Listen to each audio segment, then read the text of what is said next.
Shalom Bapak Ibu Saudara, kiranya kasih dan anugerah Tuhan turun atas kita sekalian pagi hari ini.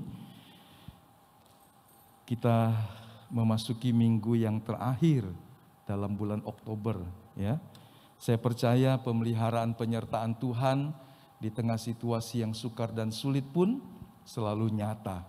Bahkan jika kita tidak menyadari, Tuhan tidak mengabaikannya karena Dia setia. Mazmur 121 membandingkan kalau orang mencari pertolongan dari sini dan sana, maka pemazmur berkata, aku mengarahkan pandanganku kepada Tuhan, penjaga yang tidak pernah terlelap dan tertidur. Sesungguhnya Tuhan bukanlah seperti seorang satpam, tetapi kasih dan setianya tidak pernah meninggalkan kita. Itu kebaikan yang tidak jarang atau seringkali bahkan diabaikan, dilupakan oleh anak-anaknya. Dia memelihara, memperhatikan kita. Bahkan jika kita tidak mengingat Dia, Dia tetap mengasihi kita. Ini sebuah hal yang luar biasa. Tentu kedewasaan akan membuat kita juga mengimbangi kebaikan Tuhan dengan berlaku setia di hadapannya. Kiranya kasih dan kemurahan Tuhan terus mengingatkan kita untuk hidup mengembangkan potensi karunia yang Tuhan percayakan kepada kita. Kita masih ada di bagian menjadi saksi Kristus yang berkualitas. Ya. Saksi Kristus yang berkualitas berarti bahwa tidak saja kita bicara, tidak saja kita menyampaikan sebuah pesan, tetapi bagian seluruh hidup kita juga menjadi sebuah kesatuan yang mendukung. Supaya jangan orang berkata bahwa hanya ngomongnya yang benar, tapi perbuatannya tidak. Itu sesuatu yang sangat bertolak belakang. Karenanya menjadi saksi yang berkualitas itu, kita mau lihat ini, sebagian sudah kita lihat kemarin, bagaimana kita bisa menjalani hidup yang berkualitas. Pertama, hiduplah sesuai dengan panggilan Tuhan. Panggilan yang Allah berikan bagi kita. Kemudian bertumbuh menjadi makin dewasa. Orang walaupun pintar, kalau dia kekanak-kanakan, itu akan mengedepankan sikap egoisnya. Mau menang sendiri, mau benar sendiri. Tapi orang yang dewasa bisa menerima hal yang berbeda dari dirinya dan tetap mengasihi. Bahwa kita diciptakan tidak satu jenis yang sama, tetapi kita diberikan kesanggupan dan karunia yang berbeda-beda. Jadi jangan memaksa orang untuk jadi sama seperti Anda. Tetapi di dalam keberagaman itulah kita bisa menerima selama satu dengan yang lain hidup mengasihi Tuhan, berpedoman dengan firman Tuhan. Keberagaman adalah sesuatu yang memang datang dari Tuhan di atas dasar kebenaran firman, di atas kesatuan kasih. Hidup dewasa berarti kita juga bisa menerima orang-orang yang bahkan mungkin menentang kita karena tidak tahu, tidak mengerti, atau ada informasi yang salah tentang kita. Menghadapi orang-orang yang menentang kita tidak membuat kita harus hidup dengan ceroboh dan sembrono. Dan kehidupan yang berkualitas adalah selama kita berpegang pada kebenaran firman, bukan kebenaran kita, tapi kebenaran firman. Karena Alkitab berkata semua akan berubah, semua pasti berubah. Langit bumi akan berlalu, tapi firman-Ku tinggal tetap. Sehingga nilai dan kebenaran firman bisa dijadikan pegangan dalam situasi apapun. Di tengah pandemi, di tengah kelimpahan, di tengah kekurangan, di tengah sakit penyakit. Tuhan ingin kita berpegang pada firman-Nya. Ketika kita menggunakan seluruh otoritas kita terhadap orang-orang yang ada di dalam wewenang kita, kita berpegang pada firman. Ketika kita mengalami hal-hal yang sulit, sebab Alkitab dalam Efesus selalu bicara tentang orang-orang yang ada di bawah otoritas. Meskipun kemudian pada ayat berikutnya firman Tuhan juga bicara kepada orang yang ada di atas. Tetapi selalu yang diutamakan adalah orang yang ada di bawah otoritas. Entahkah itu anak, entahkah itu istri, entahkah itu hamba. Sehingga ketika seorang hidup sesuai dengan kehendak Tuhan, menjaga supaya dia tidak bereaksi buruk dan menjadi seorang yang merusakkan rancangan Allah dalam hidupnya, maka dia bisa bertumbuh memandang bahwa Allah tidak pernah salah menempatkan dia pada sebuah otoritas dalam keluarga, dalam dunia kerja, dalam keseharian, di bawah pemerintahan tertentu. Bahkan di dalam konteks zaman itu, di bawah pemerintahan yang lalim dan penguasa, anak-anak Tuhan harus hidup menjadi terang. Jangan hanya pada situasi yang baik, tapi di kala keadaan buruk pun Tuhan ingin kita berpegang pada firman-Nya. Dan kemudian baru dalam Efesus, entahkah pasal 5, pasal 6 berbicara tentang orang yang memiliki otoritas. Supaya tidak menyalahgunakan, supaya tidak membuat hal-hal yang kisru. Meskipun dia seorang pemimpin atau pemegang otoritas. Dia bicara kepada suami, bicara kepada orang tua, bicara kepada tuan dan majikan. Saudara lihat, itu sesuatu yang Alkitabiah. Berpegang pada firman, apapun posisi dan profesi kita. Dan yang kedua, bagaimana kita bisa menjadi saksi yang berkualitas adalah kita harus membangun hidup yang menjadi berkat. Untuk apa sebuah kualitas yang baik kalau tidak berguna? Tidak sedikit barang berkualitas, tetapi tidak bisa digunakan. Baik orang yang menggunakannya, ataupun terlalu sulit, terlalu rumit, dan memang sepertinya tidak berguna. Hanya jadi pajangan. Oh itu barang hebat, oh itu sesuatu yang mahal. Tapi tidak ada orang yang bisa menikmatinya. Sehingga hidup menjadi berkat adalah bagian berikutnya dari kehidupan seorang saksi yang berkualitas. Dari apa kita melihatnya, mengukurnya? Dari perkataan-perkataan firman. Dia hidup sebagai seorang yang bersaksi dan menyaksikan, memperkatakan firman Allah. Sekali lagi kembali kepada firman. Kalau kita bicara banyak, juga kembali kepada firman. Karena firman adalah pusat kehidupan kita. Firman itu adalah Allah itu sendiri. Yohanes pasal 1 ayat yang pertama. Pada mulanya adalah firman. Pada mulanya adalah Allah yang menjadikan langit dan bumi dan segala sesuatu. Dan firman itu adalah Allah. Jadi kita harus tahu bahwa memperkatakan firman itu membuat hidup kita selaras dengan Tuhan, pencipta, penebus, penguasa hidup kita. Kemudian kita sampai pada bagian yang kedua, dan saya akan selesaikan sampai bagian yang ketiga. Sikap dan gaya hidup yang murah hati. Dan menjadi saksi Kristus melalui pekerjaan atau profesi kita. Nah inilah yang kita mau lihat. Ini kemarin. Ada orang yang kalau bersaksi tentang dirinya terus. Tapi kita belajar dari tulisan Dr. Lukas. Dia menuliskan apa yang dikatakan, apa yang diajarkan, dan yang dilakukan Yesus dalam hidupnya. Itu sebuah patokan. Kalau kita bersaksi, jangan tentang dirimu, tetapi tentang Tuhan yang bekerja di dalam dirimu. Beda besar ya. Bisa membedakannya Bapak Ibu? Bicara tentang saya atau bicara tentang Tuhan yang berkarya di dalam saya, Tuhan yang berkarya melalui saya. Fokusnya adalah tentang Tuhan. Tuhan dan Tuhan dan Tuhan. Hanya tentang Dia. Kalau itu bersinggungan dengan kita, ada irisan kecilnya, maka kita bisa berkata, karyanya di dalam saya, perbuatannya di dalam saya, kebaikannya melalui saya. Waktu Anda mengulurkan tangan menolong orang lain, Anda bisa berkata, itu semua datangnya dari Tuhan melalui saya. Sehingga kita tidak mengambil kemuliaan yang harusnya untuk Tuhan. Sikap dan gaya hidup yang murah hati, kita mau lihat. Apakah gambar ini bisa juga memberi inspirasi buat kita? Ya. Ada ketulusan di sana, ada kerelaan di sana. Kehidupan yang murah hati bukan berarti boros dan foya-foya, tetapi punya prinsip-prinsip tertentu. Mari kita membaca 2 Korintus pasal 8 ayat 1 sampai 3 saja. Meskipun Anda bisa membaca sampai ayat yang kelima. Saudara-saudara, 2 Korintus 8 ayat 1.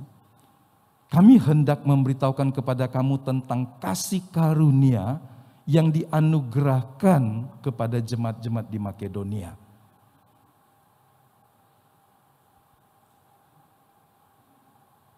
Selagi dicobai dengan berat, dalam pelbagai penderitaan. Kalau kita mencernanya dengan perlahan dan dengan seksama, kita akan kagum. Selagi di saat dicobai dengan berat, bukan dalam situasi yang tidak ada pencobaan, dicobai dan bukan ringan, tapi cobaan yang berat. Dalam berbagai-bagai penderitaan. Bukan satu jenis penderitaan. Bukan bicara tentang satu hal yang menyusahkan, tetapi dalam pelbagai penderitaan. Bisakah kita bisa membayangkan? Ketika orang ada dalam situasi seperti ini, pada umumnya manusia biasa yang tidak menerima kasih karunia Tuhan, seperti jemaat di Makedonia, akan menjadi orang yang egois, akan menjadi orang yang menarik diri dari orang banyak, akan membuat orang yang tenggelam dan menyembunyikan diri dalam duka cita dan penderitaannya. Dan dia akan berkata, masa engkau tidak tahu kesusahan saya? Masa kalian tidak mengerti kesusahan saya? Pahami saya. Banyak orang ingin meminta belas kasihan di saat dia mengalami keadaan seperti ini. Tetapi tidak demikian dengan jemaat di Makedonia. Orang-orang yang mendapat kasih karunia dari Tuhan, di tengah pencobaan yang hebat, di tengah penderitaan yang banyak, mereka bersuka cita. Saudara bisa bayangkan, apa yang membuat mereka bisa hidup seperti ini? Bukankah ini sebuah kehidupan yang menginspirasi kita? Kalau orang berkata, kalau aku punya ini dengan berlimpah, baru aku bersuka cita. Ternyata tidak begitu. Kuncinya adalah orang ini menerima kasih karunia dari Tuhan. Kasih karunia adalah anugerah yang diberikan Tuhan. Sesuatu yang sebetulnya tidak layak kita terima. Anugerah bicara tentang sesuatu yang kita tidak layak menerimanya. Dan Tuhan tidak wajib memberikannya. Tapi kalau kita menerimanya, itulah anugerah. Jangan menuntut. Jangan memaksa. Karena anugerah bukanlah sebuah keharusan dari Tuhan untuk saya. Tetapi Dia berlimpah kasih setianya. Sehingga saya tidak perlu iri dengan orang lain. Anda tidak perlu iri dengan orang lain. Karena Anda berkata, ini juga anugerah buat saya. Dia juga menerima anugerah. Mengejar Tuhan, mencari wajahnya. Bahkan seperti Tommy Tine berkata, menjadi pemburu-pemburu Tuhan. Apa yang Anda buru dari Tuhan? Berkatnya? Enggak. Perkenanannya. Wajahnya. Sehingga kita berdoa bukan untuk kita semata-mata. Tapi kita berdoa supaya kita bisa bersekutu dengan Tuhan. Memahami Tuhan lebih lagi. Bisakah saya berkata, saya sudah berdoa 1 jam, sudah cukup? Sejujurnya Anda menikahi seorang wanita atau pria yang sudah sekian belas puluh tahun. Kadang-kadang Anda juga tidak memahami dia sepenuhnya. Bagaimana mungkin Anda bersekutu dengan Tuhan dan menganggap sudah cukup hanya 1 minggu 1 kali? Sehingga Rasul Paulus, seorang yang menerima banyak pewahyuan itu, selalu berkata, bahkan sampai akhir hidupnya, yang ku kehendaki adalah mengenal Dia. Mengalami persekutuan dengan Tuhan. Apakah Anda memiliki kerinduan yang sama? Saya percaya jemaat di Makedonia mengawalinya dengan hidup yang merindukan Tuhan, yang mengasihi Tuhan. Sehingga mereka mendapat kasih karunia. Kalau Anda melihat orang-orang di Makedonia dan berkata, kasihan ya, sudah Kristen yang setia, tapi menderita, banyak pencobaan. Itu pandanganmu, tapi tidak demikian dengan Tuhan. Mereka adalah orang yang mendapat kasih karunia Tuhan. Dan mereka bersuka cita, bahkan meluap. Saya lanjutkan kalimatnya, meskipun mereka sangat miskin. Kemiskinan tidak menghalangi orang untuk hidup bersuka cita. Katakan amin, saudara. Memang orang berkata, kalau nggak punya uang, nggak bisa buat apa-apa. Tapi kalau hanya itu berpendapat pandangan Anda akan mengalami hidup yang kasihan, menderita. Alkitab mengajarkan kita bahwa di tengah kemiskinan yang mereka alami, penderitaan yang mereka alami, mereka masih bisa bersuka cita. Sejujurnya, kekayaan tidak selalu otomatis membuat orang bersuka cita.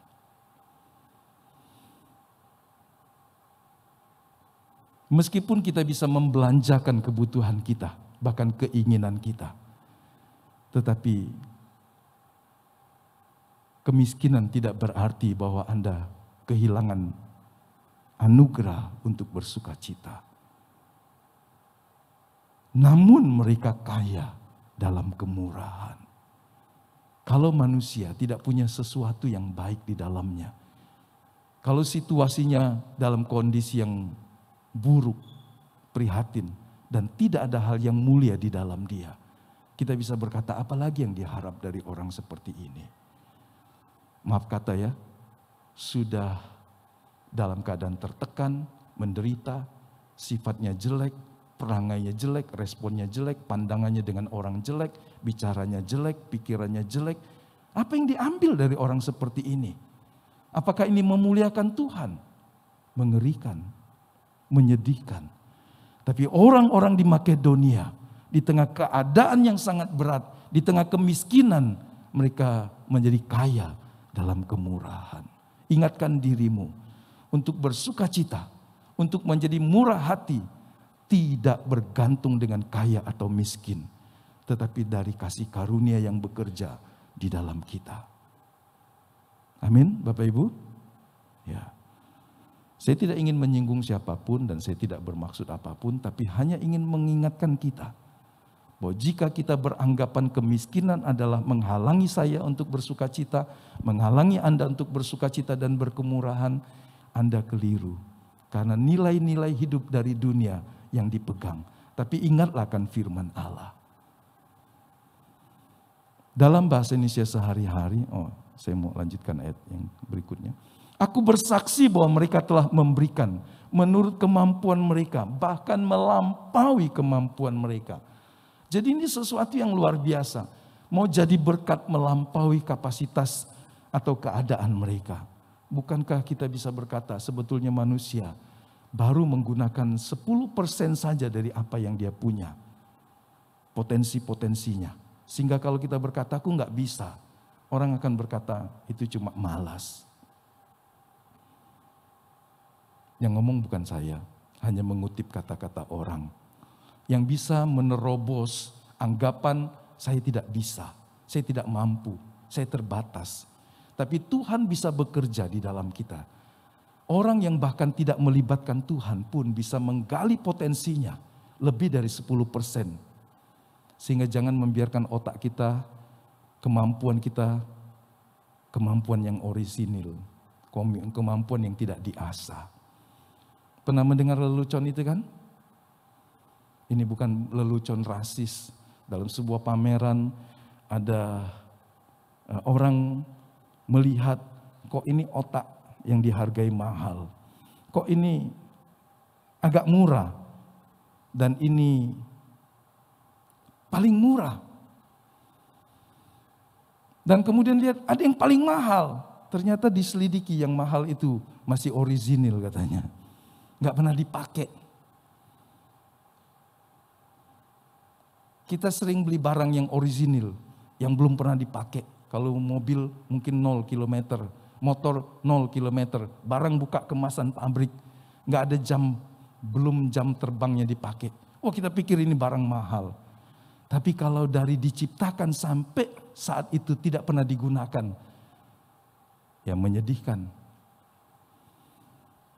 Oke lah, kalian nggak tahu nanti tanya saya apa maksudnya.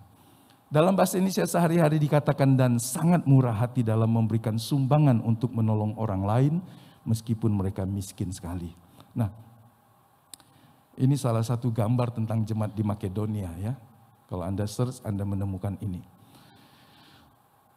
Ada inspirasi indah dari hidup mereka, dipedomani dengan prinsip bahwa mereka adalah bendahara Tuhan. Bahwa kepunyaan kita sebetulnya adalah milik Tuhan. Nah, di sini kuncinya saudara. Bahwa apa yang kita punya sebetulnya milik Tuhan. Dan kita bukanlah pemilik, tetapi kita penilik, pengelola.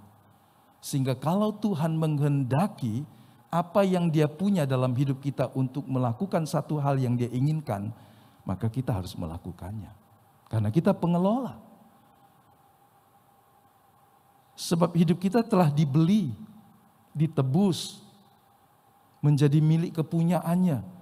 Ingatlah Efesus pasal 2, supaya kita melakukan hal yang baik, yang benar, seperti Allah telah sebagaimana Allah mempersiapkannya bagi kita. Dia sudah merancang kita, menyelamatkan kita, supaya kita bisa menjadi terang yang bercahaya, kebaikan yang memancar bagi orang, di mana Allah menghendakinya. Anda tidak bisa jadi pelit dan egois kalau mengerti prinsip ini, bahwa kepunyaan kita adalah milik Tuhan. Waktu kita adalah milik Tuhan. Nyawa kita adalah milik Tuhan. Satu waktu Tuhan berkata, pulang nak. Kita akan pulang. Anda nggak bisa mempertahankannya dengan obat-obatan, dengan tindakan medis, dengan segala upaya, dengan segala rayuan. Jika Tuhan berkata pulang nak, Anda akan pulang. Sehingga pulang ke rumah Bapa bukanlah sebuah aib. Betul? Yang penting adalah sebelum waktunya tiba, mari kita kerjakan bagian kita. Mari kita selesaikan tugas kita.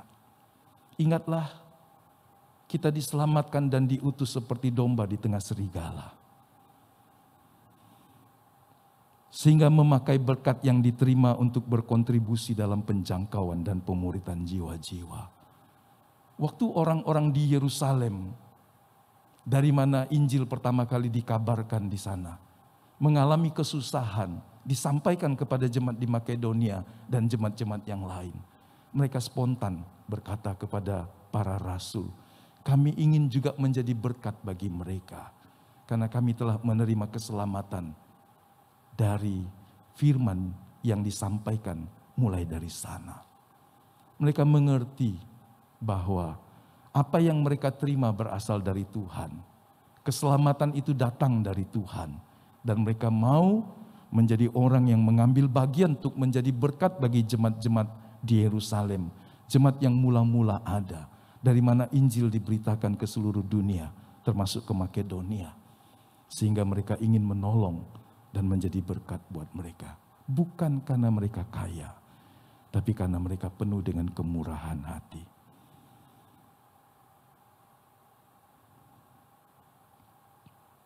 Yang kedua, apa yang dipunyai oleh jemaat di Makedonia? Mereka memiliki gaya hidup yang bersukacita. Apa sih sukacita itu? Apakah kalau kita punya banyak, terhalang nggak tuh receivernya ya? Atau baterainya sudah kurang? Bisa diklik nggak? Oke. Ayat yang kedua kita lihat.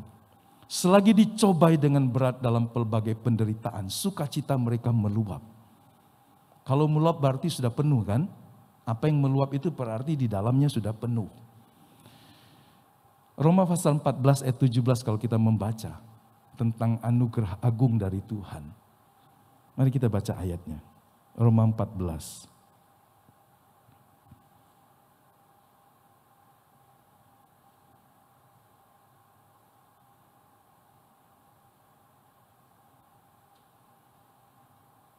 Ada yang mau membacakan buat kita Roma 14?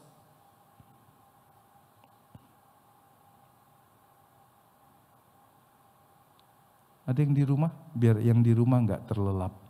Agnes bisa tolong baca? Karena dia sudah siap di situ. Roma 14 ayat 17.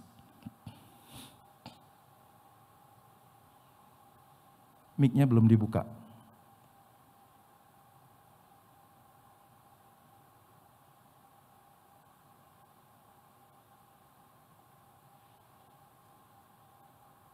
Oh enggak bisa. Oke, Bu Rosyanti bisa? Oke, silakan Bu. Hah? Oke, masih seperti hari Rabu. Ada kendala dengan audio. Ya. Oke, terima kasih. Yuk kita baca sama-sama Roma 14 ayat 17. Satu ayat saja.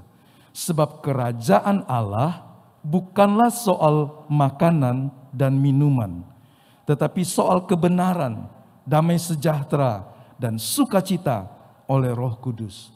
Kalau kita bicara tentang kerajaan Allah, seperti apa?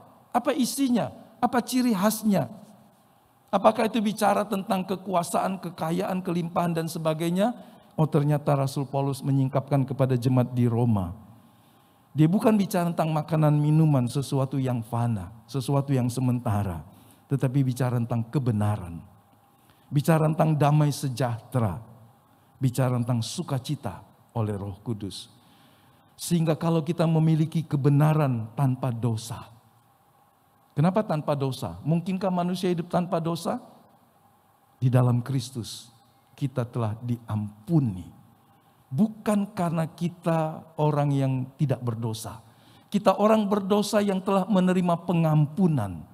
Kapan kita menerima pengampunan? Ketika kita datang dengan rendah hati.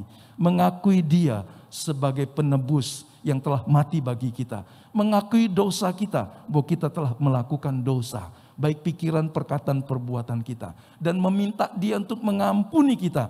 Maka 1 Yohanes 1 ayat 9 berkata, maka dosa dan kejahatan kita diampuni, dihapuskannya.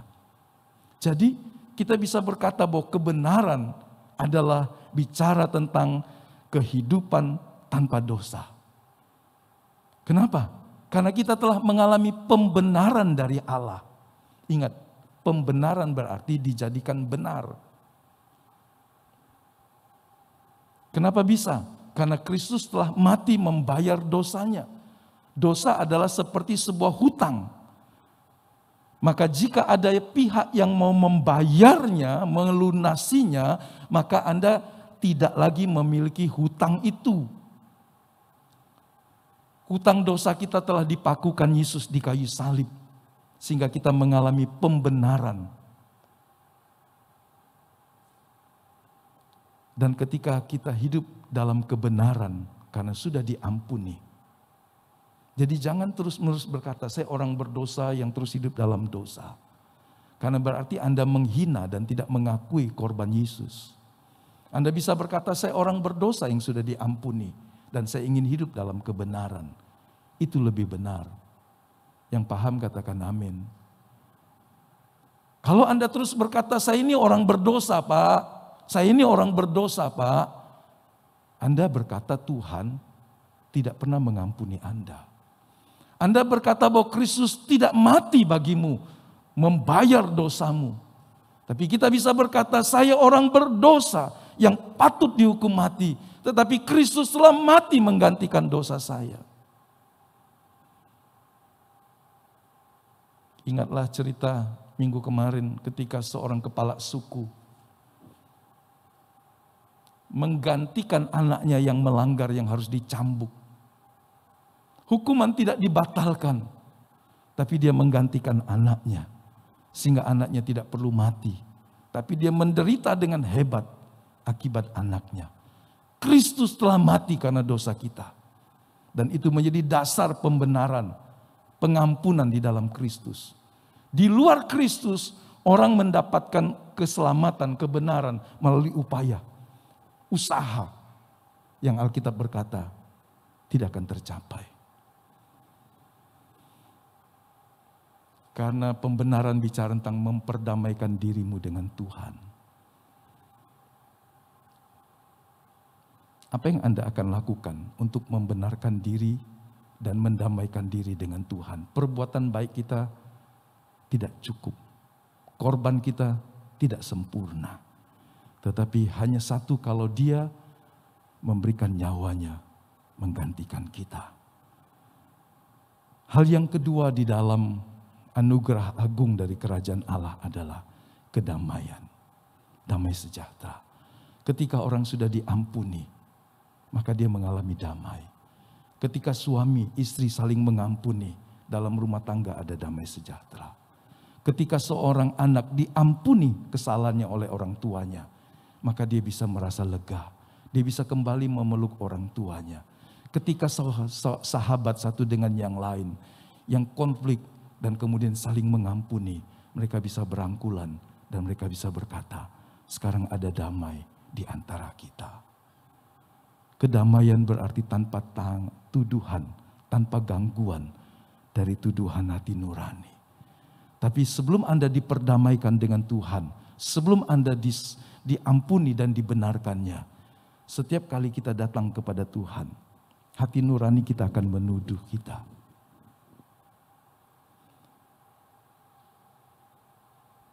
Hati nurani, betapapun lemahnya, seorang manusia masih memiliki hati nurani. Bahkan orang di luar Kristus pun masih memilikinya. Hanya bedanya, hati nuraninya lemah dan tidak berwibawa.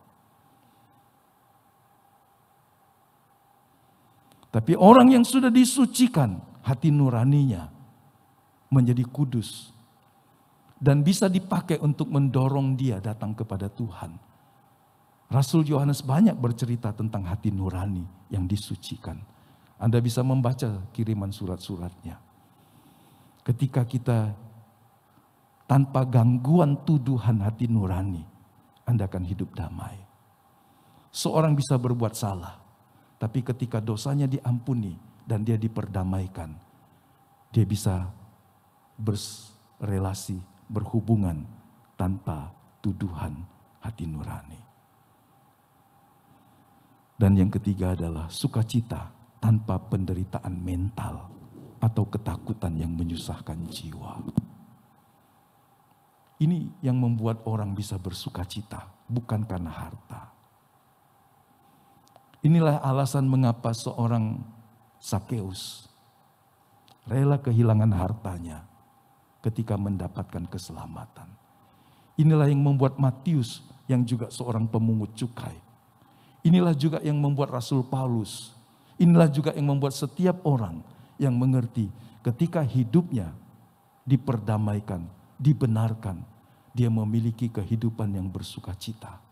Bahkan di tengah penderitaan seperti jemaat di Makedonia. Dan kita tidak boleh lupa, Galatia pasal yang kelima berkata, sukacita itu adalah buah roh yang diberikan dengan limpah oleh Roh Kudus. Ingat, itu bukan kita yang mengupayakan memompa sukacita, tapi Roh Kudus yang memberikannya. Dalam bahasa lain orang berkata, itu diproduksi, dihasilkan oleh Roh Kudus yang ada di dalam kita. Tindakan kita cuma membuka katupnya. Katupnya adalah jika dosa diampuni, jika kita mau datang mendekat kepada Tuhan, maka sukacita itu akan meluap dari dalam hidup kita. Sehingga hidup kita tidak semata-mata ditentukan oleh situasi di luar kita. Apalagi oleh perasaan. Perasaan itu selalu tidak menentu. Ingatlah, perasaan itu bukan sukacita. Atau maksudnya sukacita itu bukanlah perasaan. Itu bagian saja. Orang bisa tidak merasakan hal-hal yang dari luarnya memberikan kemungkinan untuk bersukacita. Tetapi dari dalamnya dia bisa bersukacita. Maksudnya situasi, kondisi tertentu kadang-kadang seperti jemaat di Makedonia. Dalam keadaan susah, menderita, dalam kemiskinan yang hebat. Ada sukacita dalam hidup mereka. Apakah pagi ini kita masih punya sukacita surgawi? Kalau Anda baca surat Filipi, kiriman Rasul Paulus kepada jemaat di Filipi, dia bicara banyak tentang sukacita. Baik bagi dirinya sendiri yang masih terpenjara, maupun kepada jemaat di Filipi. Kalau Anda kehilangan sukacita, Anda kehilangan sepertiga kekayaan sorga.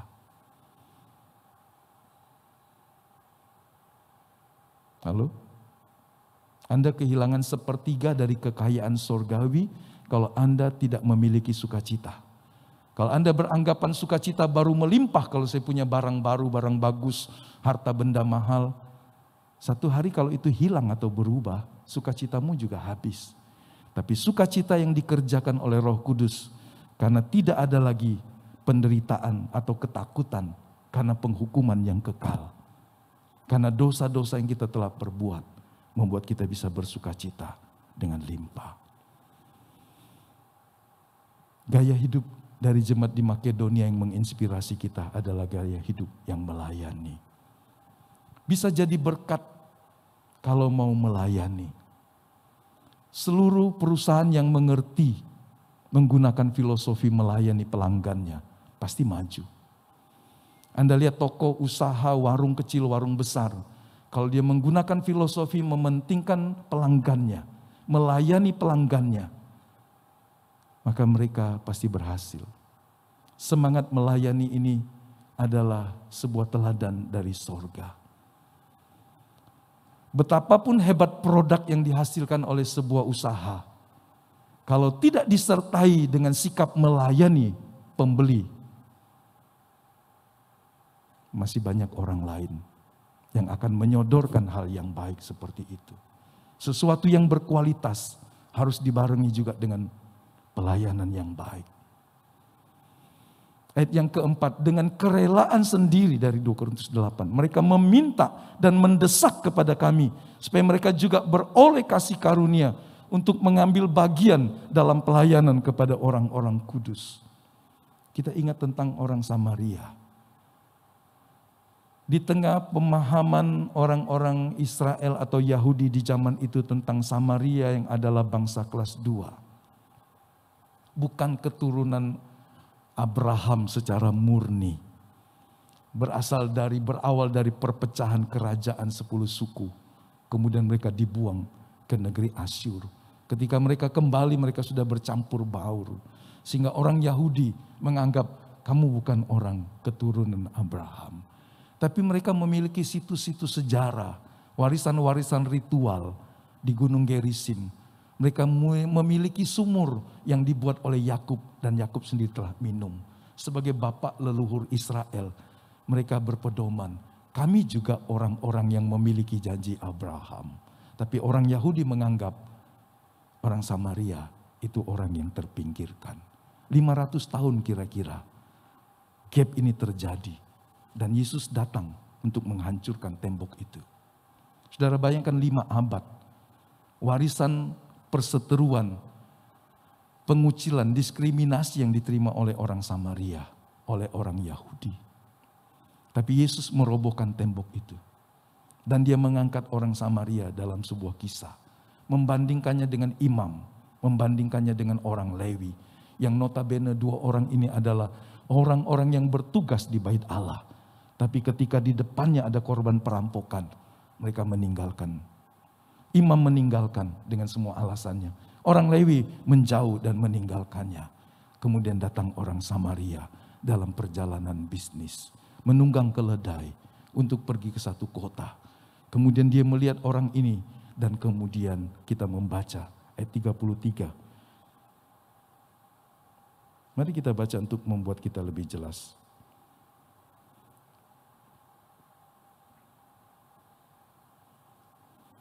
Lukas pasal 10 ayat yang ke-33. Lalu datang seorang Samaria yang sedang dalam perjalanan ke tempat itu. Dan ketika ia melihat orang itu, tergeraklah hatinya oleh belas kasihan. Ia pergi kepadanya, lalu membalut luka-lukanya. Sesudah ia menyiraminya dengan minyak dan anggur. Kemudian ia menaikkan orang itu ke atas keledai tunggangannya sendiri. Lalu membawanya ke tempat penginapan dan merawatnya. Kemarin waktu saya membaca kata ini, sesuatu yang meskipun saya sudah membaca yang berulang-ulang, tapi dia menjadi sesuatu yang seperti muncul. Membawa ke tempat penginapan dan merawatnya. Saya lihat, perhatikan, orang ini tergerak oleh belas kasihan, membalut lukanya, menaikkan orang itu ke atas keledainya sendiri, dan dia sendiri turun. Karena keledai nggak bisa dinaikin oleh orang 2. Jadi konsekuensinya dia harus turun. Dia menuntun keledainya sampai ke tempat terdekat di mana dia bisa dirawat. Dan siapa yang merawatnya? Ternyata dia sendiri. Ketika saya membaca ada kata dan merawatnya, saudara pasti lewat baca itu. Karena saya berkali-kali membacanya juga. Ya, kemudian yang teringat, kemudian dia kasih uang. Dan kemudian berkata kepada pemilik penginapan, tolong rawat dia. Kalau kurang nanti aku tambahin lagi. Tapi di sini ada kata, dia yang merawatnya. Saudara bisa bayangkan, apakah orang ini tidak cukup baik? Dia bukan saja merelakan keledainya dipakai. Dia bukan saja rela yang berjalan menuntun keledai dan orang korban itu yang ada di atasnya. Dia bukan saja rela mengeluarkan uang 2 dinar, tetapi dia mengambil kesempatan sebelum berangkat, dia merawatnya. Nah, baru keesokan harinya, ia menyerahkan 2 dinar kepada pemilik penginapan itu, katanya, rawatlah dia, dan jika kau belanjakan lebih dari ini, aku akan menggantinya waktu aku kembali. Saudara lihat, ketika Anda berbuat baik, ingatlah tentang orang Samaria ini. Apakah ini sebuah metafora kosong? Kalau Tuhan bicara tentang hal perumpamaan, Dia ingin kita menjadi seperti orang Samaria itu. Tidak berperilaku seperti imam yang tahu kebenaran, melakukan ritual atau lewi, tapi tidak memiliki belas kasih dan kerelaan untuk melayani. Kalau Anda disebut melayani, pujiankah, khotbahkah, musikkah? Anak-anak yang nyanyi tamborin, main tamborin, mereka sudah datang jam 6:04. Melayani. Mereka latihan berapa hari sebelumnya. Melayani berarti Anda memberikan waktu lebih, memberikan tenaga lebih. Kalau Anda melayani dengan pemikiran untuk mendapat pujian dan kemuliaan, itu salah. Seorang pengkhotbah yang melayani jemaatnya, memberikan waktunya berjam-jam, berhari-hari untuk belajar, supaya bisa membagi, supaya bisa memberi. Tentu sekedarnya jauh lebih mudah. Nyanyi sekedarnya, main musik sekedarnya, melayani sekedarnya, berkhotbah sekedarnya, berbakti sekedarnya, bekerja cari uang sekedarnya, masak sekedarnya, dan seterusnya. Banyak kali orang ingin melakukan sekedarnya saja. Tapi melayani berarti di sana ada kerelaan. Ada pengorbanan waktu, tenaga, dan uang. Membawanya ke tempat penginapan dan merawatnya. Kita tabu kalau bicara tentang uang di gereja. Tapi 20% dari perumpamaan Yesus bicara tentang uang. Bedanya ini. Orang menggunakan perumpamaan Yesus tentang uang untuk hal-hal yang salah. Tapi Tuhan bicara tentang uang dalam perumpamannya supaya kita tidak menjadi tamak dan menggunakannya sebagai bendahara Tuhan. Supaya di tengah kehidupan kita sehari-hari, dalam keluarga, di tengah masyarakat, biarlah Tuhan dipermuliakan. Nanti kita membaca bagian terakhir dari sini. Saya mau selesaikan, karena kalau enggak nanti nyambung lagi. Kita bisa lihat bagian yang ketiga dari hal yang kedua ini. Bersaksi lewat profesi dan pekerjaan. Jadi artinya dia bukan saja bicara, tetapi hidupnya melalui pekerjaan yang didedikasikannya, diabdikannya, dia bisa menjadi saksi yang hidup. Sadarilah bahwa Anda adalah pekerja di ladang Tuhan. Oh, saya bukan pendeta, Pak. Katanya kepada mereka, Lukas 10, tuaian memang banyak tetapi pekerja sedikit. Karena itu mintalah kepada Tuhan yang mempunyai tuaian supaya ia mengirimkan pekerja-pekerja untuk tuaian itu. Logika sederhananya, jika di sebelahmu ada tuaian yang bakal membusuk dan kemudian jatuh mati, apakah Anda berkata, saya bukan penginjil, saya bukan pendeta, saya bukan lulusan sekolah Alkitab. Biarkan dia mati di sebelah saya, tanpa mendengar kabar baik. Anda bisa menolong dia, bukan dengan memberi makanan saja. Tapi Anda bisa berkata, kalau engkau percaya kepada Juru Selamat yang mengasihimu. Sehingga kalaupun kau mati, kalaupun Anda mati karena sakit, karena situasi ini, Anda menerima keselamatan yang kekal. Dalam konteks itu, kita adalah pekerja di ladang Tuhan. Ketika orang tuamu, saudaramu, adikmu, anakmu, orang di dekatmu berteriak mencari jalan yang lurus, merindukan jalan keselamatan, Anda bisa bicara sedikit. Anda bicara tentang apa yang Anda alami dalam Kristus. Tidak menggurui, Bukan bicara tentang agama, tapi bicara tentang perbuatan Kristus dalam hidupmu. Anda bisa menolong mereka supaya tidak mati sia-sia dalam kekekalan. Kalau orang itu percaya atau tidak, itu adalah hak dia. Saya ingin berkata bahwa profesi atau pekerjaanmu adalah ladang pelayanan. Ibu rumah tangga bisa menjadikan rumah tangganya sebagai ladang pelayanan. Ingatlah bahwa kita adalah imamat yang rajani. Kita adalah imam-imam yang melayani Tuhan dan orang-orang di dekat kita. Kalau Anda sebagai pengusaha, kalau Anda sebagai pegawai, sebagai pemimpin, pekerjaanmu adalah pelayananmu. 2 Korintus pasal 5 berkata, kita adalah utusan Kristus. Ketika orang melihat saudara, orang bisa melihat Kristus di dalam kita. Mari kita melihat orang-orang yang melayani sesuai dengan panggilan dan kasih karunia-Nya. Berpedoman dengan Matius 5 ayat yang ke-16. Saya ingin mengajak kita untuk melihat orang-orang yang telah mendengar khotbah Yesus di bukit ini. Dan kemudian mereka melakukannya. Matius 5 ayat 16 berkata, demikianlah hendaknya terangmu bercahaya di depan orang. Supaya mereka melihat perbuatanmu yang baik dan memuliakan Bapamu yang di sorga. Ini tidak ada hubungan dengan keselamatan. Supaya kita jelas, kita selamat karena anugerah. Karena perbuatan Tuhan di kayu salib buat kita. Sesudah kita diselamatkan, Tuhan panggil kita untuk hidup berbuat baik. Gak boleh dibalik ya. Di luar Kristus orang berbuat baik untuk mendapatkan keselamatan. Di luar Kristus orang berbuat baik untuk supaya mendapat perkenanan Tuhan. Tapi kita berbuat baik karena pertama kita sudah diselamatkan, kita menerima perkenanan Tuhan.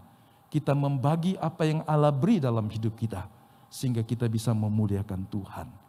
Ingatlah Anda yang berbuat baik, Tuhan dipermuliakan. Bukankah itu suatu hal yang luar biasa? Kalau Anda berkata bagaimana cara saya memuliakan Tuhan? Saya nggak pinter nyanyi Pak, saya nggak bisa main gitar, main musik Pak. Hiduplah dengan benar, jadilah terang yang bercahaya di lingkunganmu, maka Anda memuliakan Bapa. Halo? Bisa? Bisa. Memuliakan Tuhan, tapi saya nggak bisa nyanyi. Mungkin seumur hidup Anda nggak pernah berdiri di sini menyanyi, memimpin nyanyian. Nggak ada masalah. Anda bisa memuliakan Tuhan di kantormu, di tokomu, di perusahaanmu, di rumah tanggamu, di lingkungan RT-mu, di PKK, ibu-ibu, posyandu seumpama begitu. Anda bisa jadi berkat di sana. Memuliakan Bapa yang di sorga. Amsal pasal 3 ayat 9 dan 10. Mari kita baca. Mungkin baru pertama kali saya khotbahkan ayat ini. Walaupun ayat ini ditulis di amplop persembahan. Muliakanlah Tuhan dengan hartamu dan dengan hasil pertama dari segala penghasilanmu. Maka lumbung-lumbungmu akan diisi penuh sampai melimpah-limpah. Dan bejana pemerahanmu akan meluap dengan air buah anggurnya. Saya menyampaikan ini dalam konteks yang benar. Tidak mempretelinya. Jangan menjadikan persembahanmu, pemberianmu untuk mendapat lebih banyak. Salah. Saya tidak pernah dan tidak akan pernah memutarbalikkan kebenaran itu. Ketika gereja membutuhkan dana untuk pembangunan, saya tidak pernah ingin memakai ayat ini supaya kita memberi dengan janji Anda akan berlimpah. Tetapi kenapa kita memberi? Karena itu salah satu cara memuliakan Tuhan. Kalau kita tulus di hadapan Tuhan, Tuhan akan memberinya. Karena Allah tidak pernah mau berhutang. Ini prinsipnya. Tapi jangan berjudi dan bertransaksi dengan Tuhan. Jangan memberi 1.000 untuk mengharapkan 10.000. Jangan melayani 1 jam untuk mendapatkan lebih banyak berkat Tuhan. Tapi kita melakukannya dengan pemahaman ibadah, pemberian, pelayanan adalah sebuah pengabdian kepada Tuhan. Soal bagaimana dia membalasnya dan berapa banyak, itu bagian dia. Kita tidak perlu campur tangan di situ. Sekiranya dia mengizinkan kita untuk melakukannya terus-menerus dan belum melihat kegenapan dari ayat ini, tetaplah setia melakukannya. Karena kalau Anda memberi hanya untuk mendapatkan, Anda tidak tulus. Kalau Anda menolong orang lain untuk mendapat pujian, Anda tidak tulus. Seorang ibu merawat anaknya. Anaknya tidak pernah tahu berterima kasih sampai umur tertentu. Baru nanti udah besar anaknya bisa bilang terima kasih.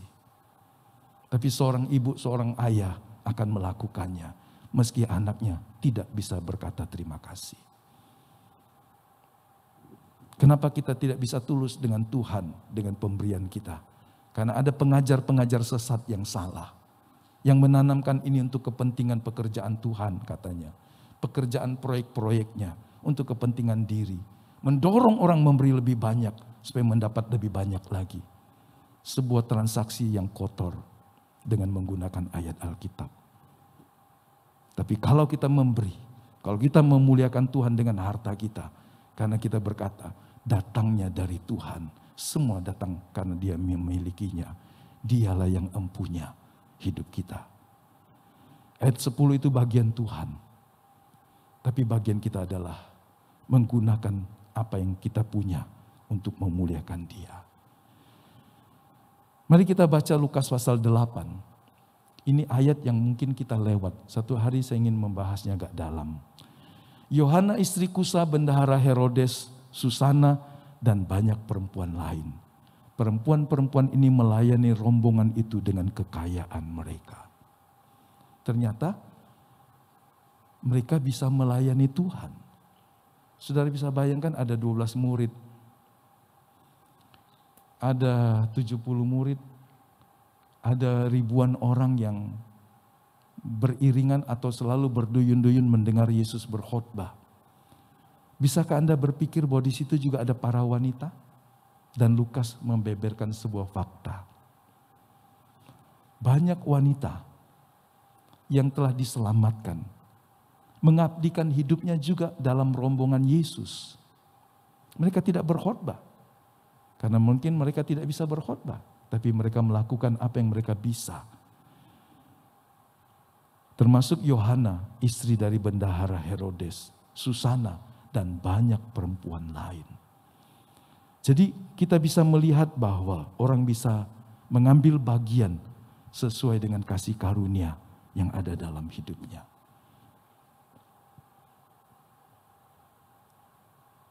Satu contoh, waktu Petrus dipanggil dan ada seorang wanita di kota Yope,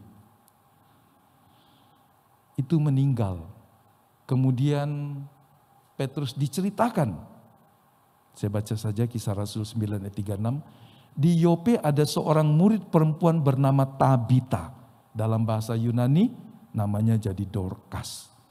Perempuan itu banyak sekali berbuat baik dan memberi sedekah. Spesifik yang dia lakukan, saudara. Bisa bantu klik? Ya. Ayat 39 saya lompat. Jadi setelah sampai di sana dibawa ke ruang atas, ke rumah ini, ternyata dia sudah meninggal. Waktu meninggal Petrus dipanggil. Dan kita baca. Dan semua janda datang berdiri dekatnya.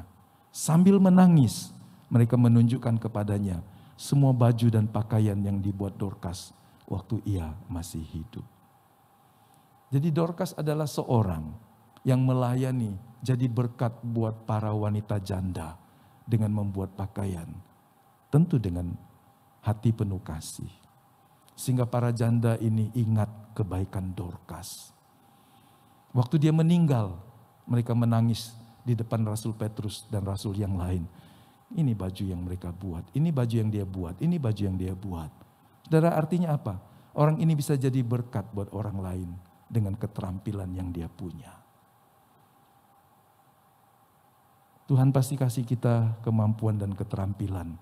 Satu dengan yang lain berbeda. Tapi gunakanlah dengan baik. Setuju Bapak Ibu? Ya, apa saja. Anda bisa ngajari anak-anak belajar calistung ya, calistung, baca, tulis, berhitung. Ajarin anak-anak. Perlu bayaran enggak? Enggak usah juga, karena itu lingkunganmu tinggal. Kalau Anda pintar bahasa Inggris, mungkin ajari anak-anak bahasa Inggris. Bisa mengerti komputer, ajarin anak-anak mungkin. Hal-hal yang Anda bisa bagi, tenaga, waktu, pikiran. Itu akan menolong mereka. Dan kemudian mereka ingat. Wah, Dorcas. Kalau ingat Dorcas, ingat Tabita, ingat tentang dia seorang penjahit yang menolong para janda miskin.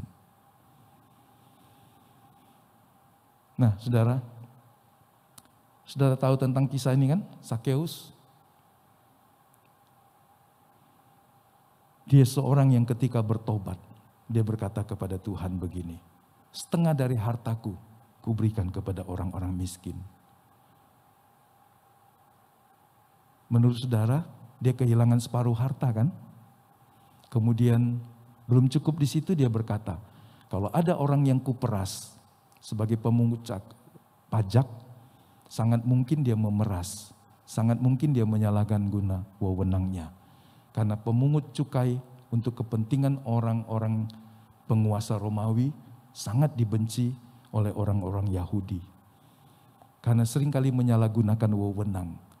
Harus nagih 100, ternyata rakyat ditagih 150. Memeras. Dan dia kaya, salah satu dengan cara memeras, memanipulasi, dan menyalahgunakan. Dan dia berkata, kalau ada orang kuperas, kuganti 4 kali lipat. Hartanya sudah tinggal separuh, tapi dia masih rela mengganti 4 kali lipat. Kalau pakai hitung-hitungan dia bangkrut. Betul ya?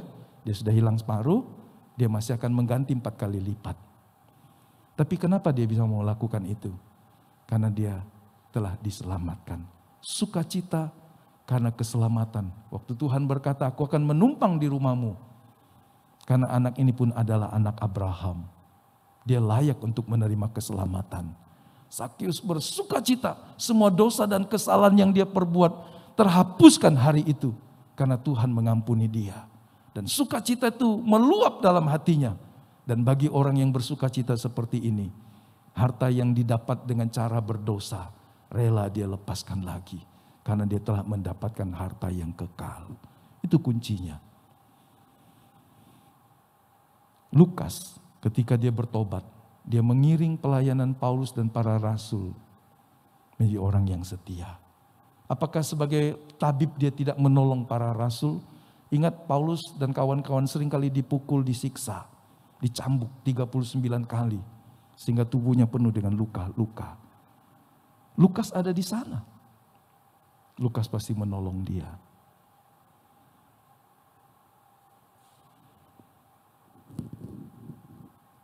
Seorang teolog ketika dipanggil untuk menjadi murid Tuhan, dia menuliskan semua mencurahkan kemampuan pengenalan dia akan firman Tuhan, melebihi para rasul yang lain. Jangan rugi kalau Anda belajar banyak, karena Anda bisa membagi banyak. Kalau Anda tidak belajar dan tidak memiliki skill, kemampuan apapun, apa yang Anda ingin bagikan kepada orang? Ya, hidup ini adalah bukan hanya untuk belajar, tetapi juga untuk memberi. Anda punya pengertian, pengetahuan, keterampilan, bisa membaginya kepada orang. Tuhan kiranya memberkati kita. Jadilah berkat sesuai dengan kasih karunia Tuhan. Pagi hari ini ketika kita berdiri, kita berkata, terima kasih buat keselamatan, buat anugerah dan perkenanan Tuhan. Aku ingin menggunakannya sesuai dengan kasih karunia yang Tuhan percayakan. Intinya saya mendorong setiap kita, jadilah saksi, jadilah berkat dengan perkataan dan perbuatan kita. Dengan apa yang kita bisa lakukan. Mulai dari yang kecil. Enggak perlu pergi ke bangsa-bangsa asing dulu. Tapi Anda bisa melihat K3-mu dulu. Keluarga, kawan, kenalan, orang di sekitarmu. Kalau Anda di dekatmu ada ibu-ibu PKK, terlibatlah di sana. Jadi berkat. Kalau ada posyandu, bantu di sana. Ya kan? Halo? Jangan jadi orang yang berkata, oh itu bukan level saya. Enggak, kita jadi berkat mulai dari yang kecil. Biarlah terang Tuhan bercahaya dalam hidup kita. Mari kita berdiri dan kita berdoa. Ini doa kami pagi hari ini ya Tuhan. Ambillah dan pakailah kami. Setelah Tuhan mengampuni dan menguduskan kami, mendamaikan kami dengan Engkau, kami mau menyerahkan terus-menerus hidup kami. Karena semua datang dari Tuhan, kemampuan, keterampilan, kekayaan, talenta. Dan biarlah kami menggunakannya sebagai pengelola yang bertanggung jawab. Supaya satu hari kami boleh berbangga hati, bersuka cita, karena telah melakukan apa yang Tuhan suruh kami perbuat. Berkatilah anak-anak-Mu kami semua ya Tuhan, yang hadir di gereja pagi hari ini, yang ada di rumah masing-masing, dimanapun kami. Biarlah Tuhan mendorong kami untuk membagi apa yang Allah telah beri dalam hidup kami. Keselamatan yang kekal, kebaikan-kebaikan yang kami terima, kasih karunia yang kami terima, biarlah itu juga meluap melalui hidup kami. Tuhan, baharui kami dengan semangat yang didorong oleh belas kasihan Tuhan kepada jiwa-jiwa yang akan binasa tanpa Kristus. Berkati ya Tuhan, pekerjaan, rumah tangga, usaha, semua yang dilakukan oleh anak-anak-Mu, dimanapun, biarlah semuanya boleh mendatangkan kemuliaan bagi Tuhan. Ini doa hamba bagi anak-anak-Mu, bagi kami semua. Bagi Tuhanlah pujian, hormat, kemuliaan sampai selamanya. Berkati kami, supaya kami jadi berkat dimanapun kami. Para pemusik, pemuji, penyanyi, tamborin, multimedia, asyir, semua kami yang hadir, Tuhan memberkati untuk kemuliaan nama-Mu. Berkati ibadah anak, ibadah remaja, ibadah petang hari, biarlah Tuhan bekerja dan memberkati. Terima kasih banyak Bapa. Yang di rumah, biarlah Tuhan juga memberkati semuanya dengan anugerah dan kebaikan-Mu. Persembahan-persembahan kasih kami, syukur kami, pujian kami, biarlah itu menyukakan hati Tuhan. Terima kasih banyak Bapa. Kami mengucap syukur dalam nama Yesus. Terpujilah Tuhan sampai selama-lamanya. Kekasih-kekasih Tuhan, terimalah berkat dari Allah Bapa, kasih karunia dari Tuhan Yesus Kristus, persekutuan penyertaan Roh Kudus melimpah atas kita, supaya kita bisa menjadi berkat. Sampai Tuhan datang, membawa kita masuk dalam kemuliaan kerajaan-Nya, selamanya bersama Tuhan. Haleluya, haleluya, amin.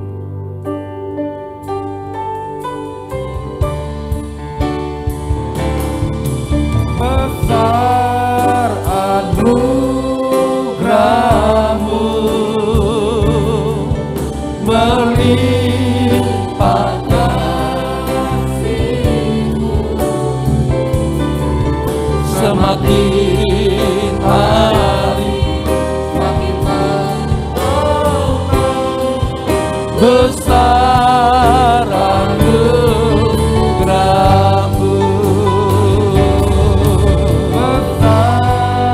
Anugerah-Mu berlimpah kasih-Mu, semakin